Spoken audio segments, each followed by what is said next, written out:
We begin with two former members of Congress, Harold Ford Jr., who's now an MSNBC political analyst, and Tom DeLay, the former Republican leader of the House. I want to start with Tom DeLay. We'll do it by rank of position in the old days.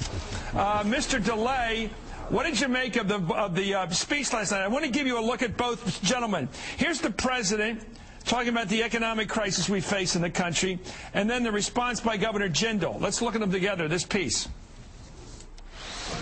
Now is the time to act boldly and wisely, to not only revive this economy, but to build a new foundation for lasting prosperity.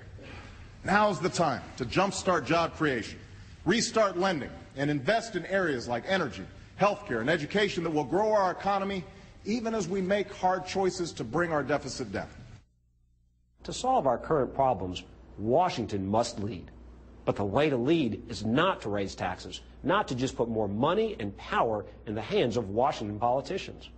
The way to lead is by empowering you, the American people, because we believe that Americans can do anything. Well, Mr. DeLay, I like that. It was a clear distinction between the parties. What did you think? Listening to your introduction, somebody's going to accuse you of being biased.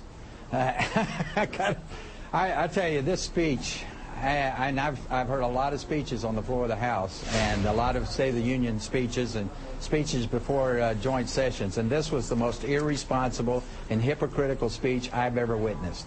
The president starts out by saying we have to take responsibility for our future, and then the rest of his speech is nothing but government taking responsibility for your actions.